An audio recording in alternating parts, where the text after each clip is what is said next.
So a few years ago, I was co-chairing our women's leadership group at our company. And I remember this one meeting we had. We're all kind of sitting around the table, debating the topics of our next big conference. And one woman says, sponsorship. We have to be sure we talk about sponsorship. And another one says, executive presence. We also have to be sure we talk about executive presence. And I was like, wine. Can we just be sure we have enough wine? No, but here's what I was also thinking. Why are we still talking about the same things that we've essentially been talking about for the last 30 years? Executive presence and networking and sponsorship and lean in. Yes, we absolutely have a gender inequality issue in the workplace. When you have more CEOs named Dave than female CEOs, yeah, that's kind of a problem.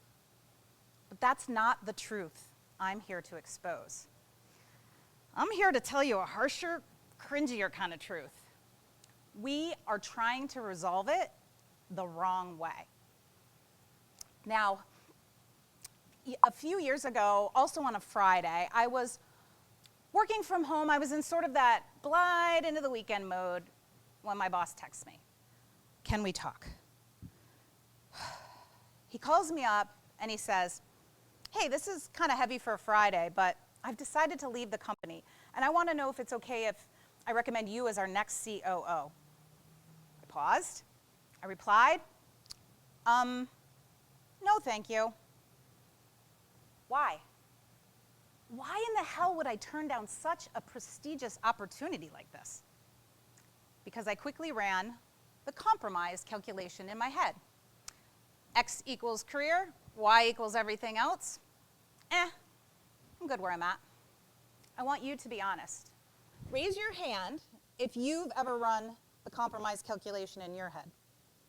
Do you say things to yourself like, if I go for a bigger job, I might have to compromise things like my family or my health or even who I am? We're lowering our hands, at least halfway, but halfway is too far. We're creating a problem we're never going to solve. The truth is, the biggest reason we have a gender inequality issue in the workplace isn't because women are being held down. It's because we're opting down. And I know, not really making a lot of friends right now, but bear with me because it's not really our fault. And I do have a solution. But first, I want to assure you, it's not just you or I that's held ourselves back. A team at Harvard verified this too. They set out to understand, why are women being promoted less often than men? And what they found was that women actually believe they can attain the high-level positions just as much as the men do. But the big difference was that women were far more likely to expect negative trade-offs as a result. And of course, gender inequality, it doesn't just impact women. In a McKinsey study, they estimated that if we were to achieve gender parity in the workplace by the year 2025, we could add $12 trillion to the global economy. $12 trillion. Do you know that's like 600 billion bottles of Cabernet we could add to all those women's conferences? You see, here's what we do. We often feel like we have to solve big problems with big solutions. We throw these lavish Super Women of the Year conferences, and companies spend $8 billion a year on diversity training. And we have entire industries devoted to diversity and gender. And that's not necessarily what we need. So what do we need?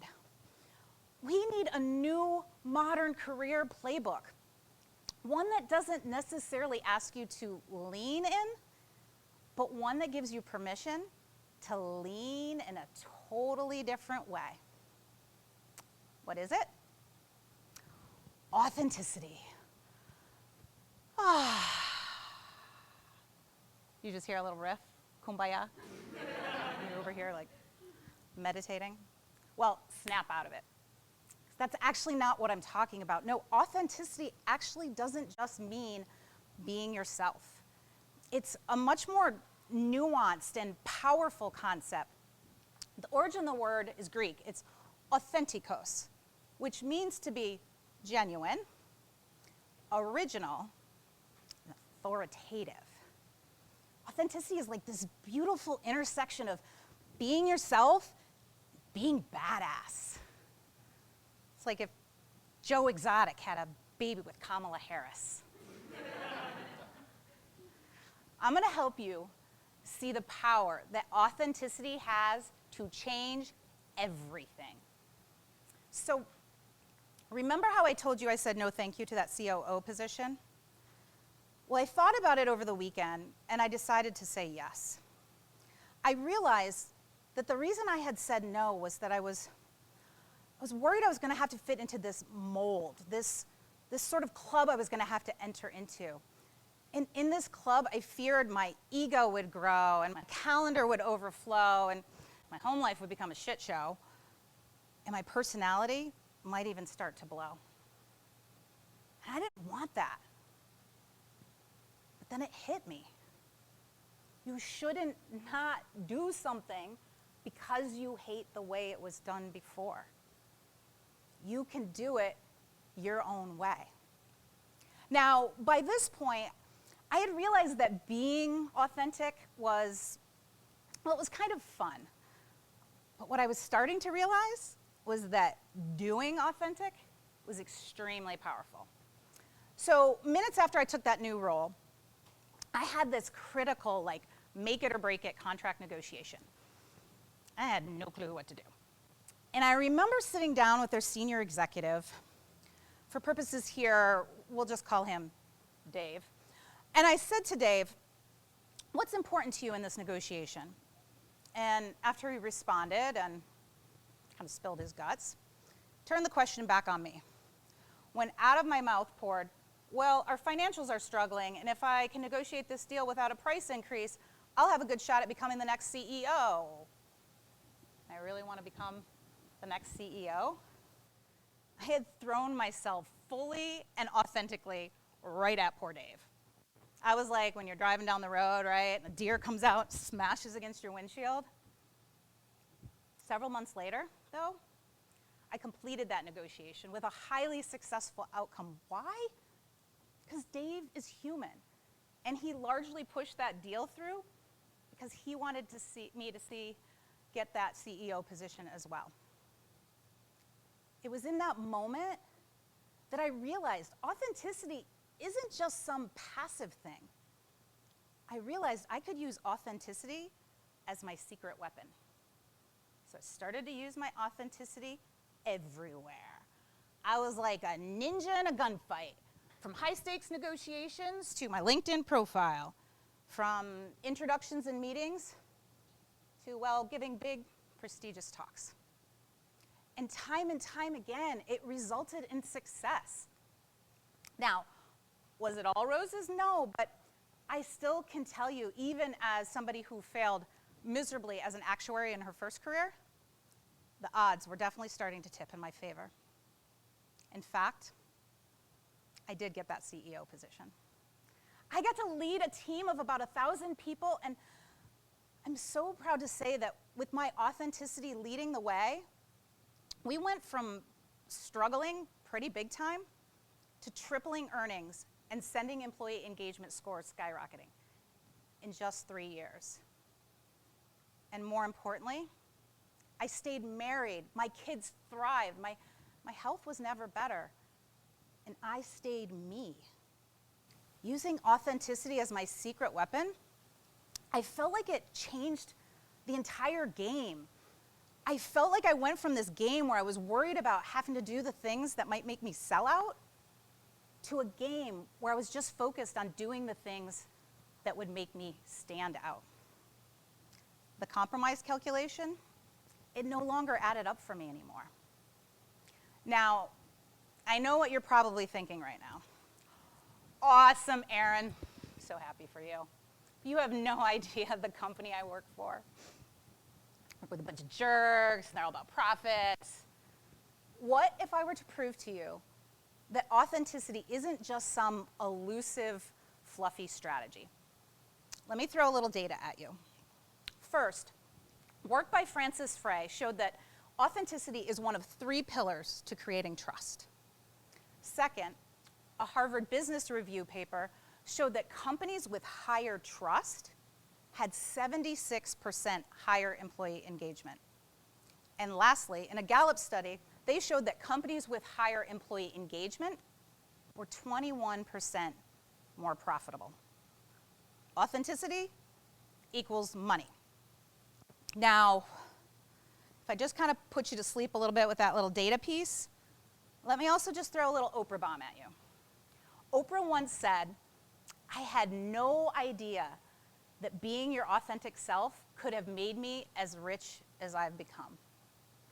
If I had, I'd have done it a lot sooner." People, this is what it comes down to. Companies want results, and leaders in those companies want results, and they don't actually care what playbook you use to get there. It's just that for some reason, we still largely preach this decades-old career playbook.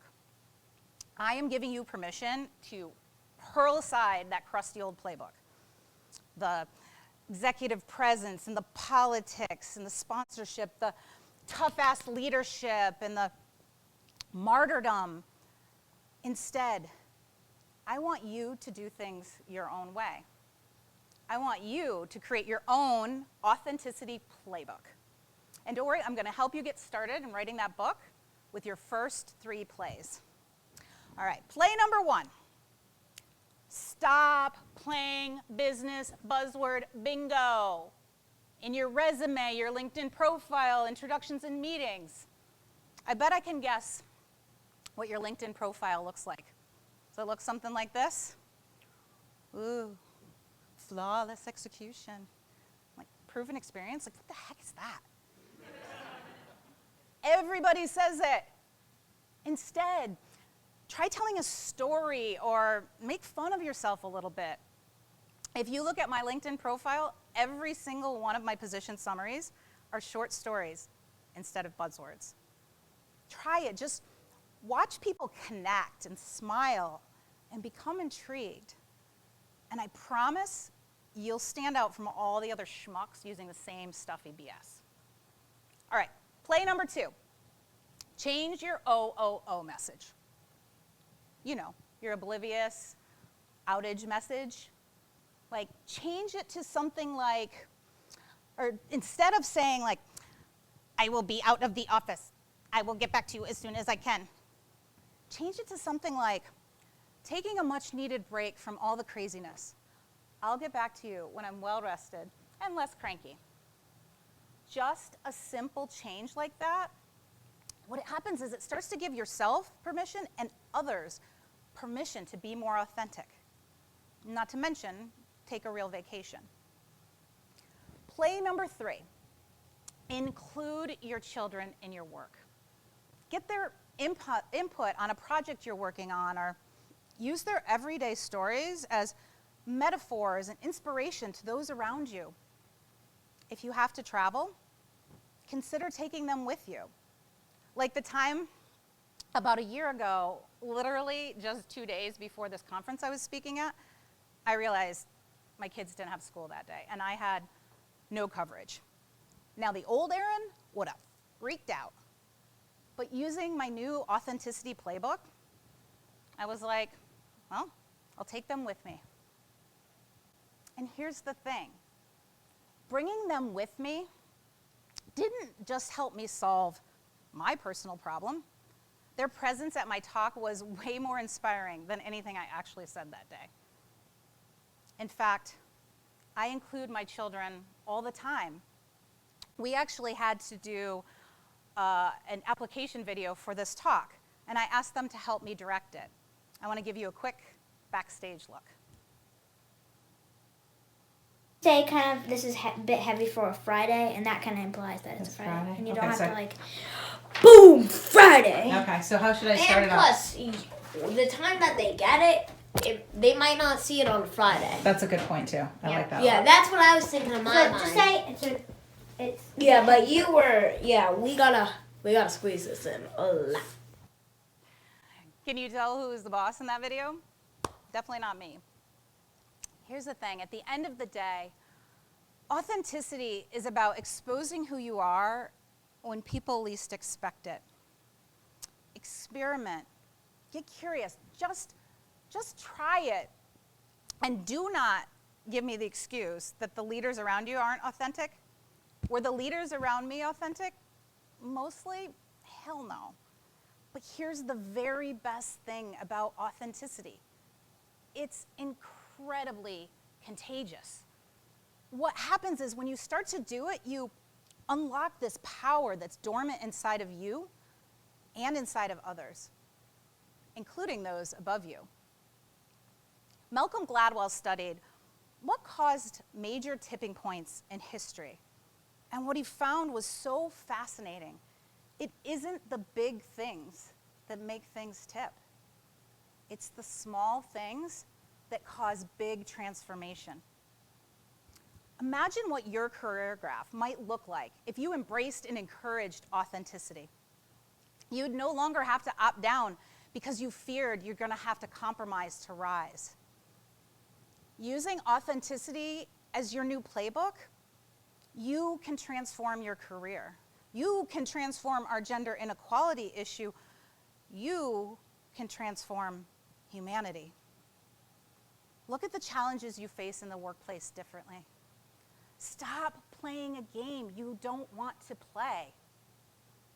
Tip that damn graph. Do things your own way. Thank you.